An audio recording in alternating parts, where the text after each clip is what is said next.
I want to first of all thank the Count Carla and his office for allowing me to raise this very important matter, and also as well to thank the Minister for being present so late at night, and thank you, Minister, for joining us for this discussion.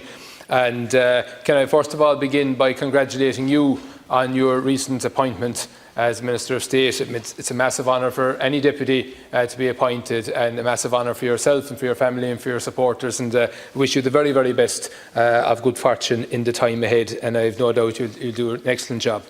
Can I say that I'm raising this issue on the back of having a very informative briefing with members of the Chapter 23 Kerry West Limerick Credit Union movement in Kerry last week, and also as well on the back of the publication of a report by the Irish League of Credit Unions last Friday, the 10th of July, entitled The Movement, which is a very, very insightful and interesting report, and makes for very interesting reading and also for very reasonable recommendations as well. And I would ask the Minister, if he hasn't already seen that report, to please prioritise it and to have a look at it, because it's very clear. It makes 8 recommendations, and none of them are outlandish. I think they're all very reasonable, and I think that by implementing those recommendations, I think we would have far stronger communities and a better country overall. And also in the context of this discussion tonight, I think the impact of the credit union movement in Ireland over the last 6 decades, I think, cannot be overstated. And when you look at people of the magnitude of John Hume saying that his involvement in the credit union movement is one of the things he's most proud of, and when he refers to it as having done so much good for all of the people of Ireland, north and south, it really does, I think, put into context where the credit union stands in terms of its importance in our communities. And I think it's critically important that they would be supported now at their time of need.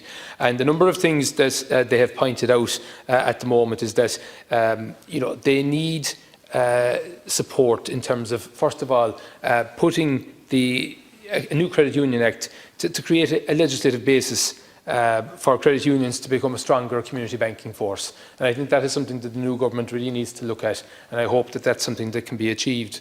Also as well, the reduction in capital reserving requirements from 10% to 8% will give credit unions some breathing space, as they say themselves, and also give them a better opportunity to expand their mortgage and business lending. And I think that's something that would be really important. They're also looking to unlock the potential for credit union funds to support construction of social housing through a state-regulated investment vehicle. And they have €900 million, almost €1 billion available for that. And I think that money would be put to very good use if that could be considered, and if that measure could be acted upon. And also as well, they also want to make credit union finance available through the Strategic Banking Corporation to fund the proposed national retrofitting plan. And we know that 500,000 homes by 2030 are planned for retrofitting under that plan. The credit unions want to assist and put their money to good use in that regard as well. And finally, one of the other main points is the suspension of regulatory levies from the Central Bank for 12 months and a review of all levies. And Minister, just to put it into context what some credit unions are experiencing in relation to regulatory levies over the last number of years. One of my own local credit unions, Killarney Credit Union, the year ending September 2014, they paid just over €66,000 in regulatory levies.